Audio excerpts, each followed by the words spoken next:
Qatar wants to transcend from a fossil fuel economy into a knowledge economy. And how do you do that? Well, you get people engaged with knowledge. And part of our function here in Qatar as part of Education City is to create capabilities in Qatar and to help Qatar transition and achieve that 2030 vision that it has of itself, in which most of its people are engaged. Now, we know by research and studies that unless you get people engaged with science from a very young age, then the chances of getting people later on in life engaged with science is dramatically reduced. How do you bring people from with you to go from a fossil fuel economy into a knowledge-based economy? You have to make science and technology part of the DNAs of people's knowledge, and you start by a very young age. Now, for us in Northwestern University in Qatar, it was a challenge because we don't really teach science. We have some academics who concentrate on science, but we are not a science STEM-driven place in Education City. Instead, what we do is media, liberal arts, and journalism and strategic communication. And looking at that, we needed a strategy. And that strategy meant that we did a newspaper. We decided we wanted to use journalism and science communication to communicate STEM to the children, to get them and their parents and their teachers fully involved in the process of science communications and science knowledge. So the idea was immediately occurred to us is to do a newspaper, produced, written by children, but that actually had a very professional look. So we didn't really want just to be a website or anything. We wanted it to be a proper newspaper, like in the old sense of a newspaper. STEM News, first edition. This was one of the most exciting projects that I was involved in. I love every single article that was written by students from 5 different schools who participated in this project. It is one very good example of an active engagement with science rather than passive engagement in science, because the students did not just write, did not just read science news, but they wrote science news, or STEM news in this case, various articles on science, technology, engineering, and mathematics. They learn not only how to write in a journalistic style, but they also learn how to interview and take notes of their interviews with scientists and find sources that are relevant and pertinent for their articles. So sometimes they needed to interview not just scientists, but also other people to support what they're writing in the article. And that shows how very good the skill that they picked up during the workshop that they attended, that we provided to them online at the time.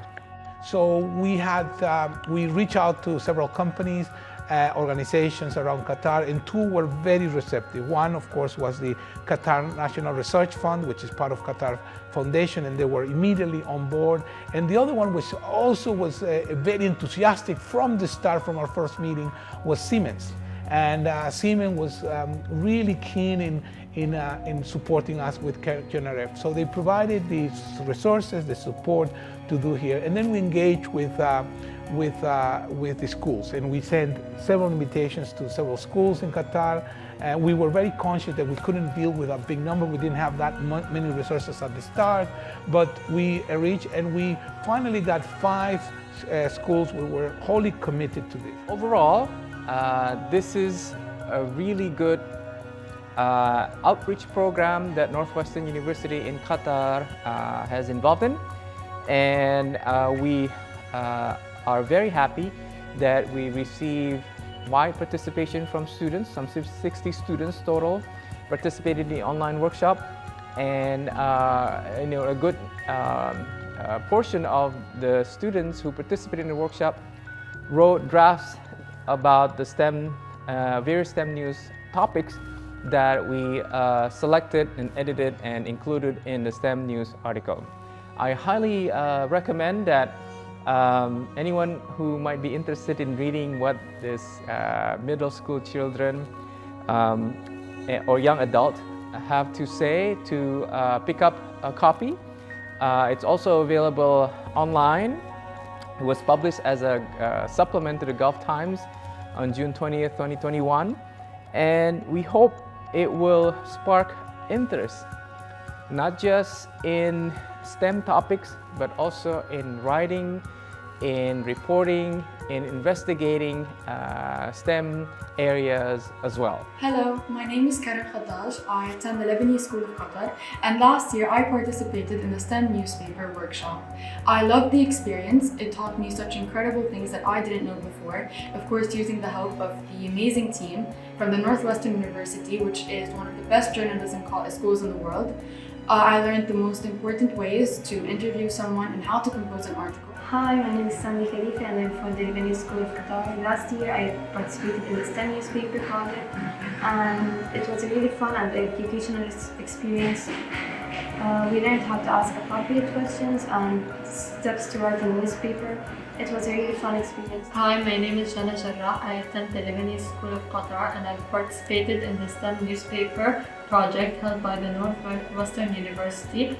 I had a great impression about this experience. I've learned a lot of educational stuff, such as how to interview someone and how to ask the appropriate questions before the interview and how to write a newspaper in general. Yet, because I was a beginner, I faced some obstacles and the teachers there helped me overcome them. Hello, my name is Milad Al-Hello. I am the physics coordinator at the Lebanese School of Qatar. Last year, with some of our students, we participated in the STEM newspaper competition with the Northwestern University. It was a very interesting project for the students as well as for me, from the personal point of view.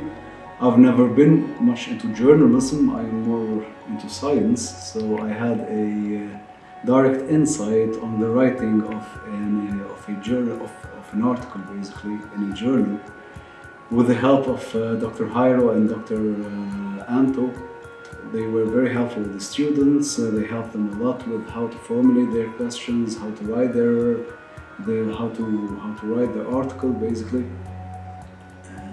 The students were overwhelmed with the experience. They loved it. They participated with a few articles, and some of them got published as well. It was a very proud moment for them, for us as a school as well. I think this is one way that we could potentially engage the public and perhaps not just young adults or middle school children, but also others as well.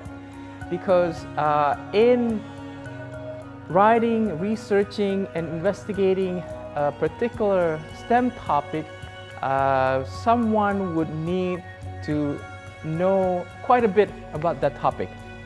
And it's this active participation in exploring a topic and then writing things down, what she or he understand about that topic will help them hopefully learn more about a topic in the future. So this is a really great project, and I use this STEM News publication in my class as well as an example of public engagement in science. Why we're so proud to be part of the National Science Week organized by the Qatar National Research Fund, and we're so honored to have been invited to present these videos to you.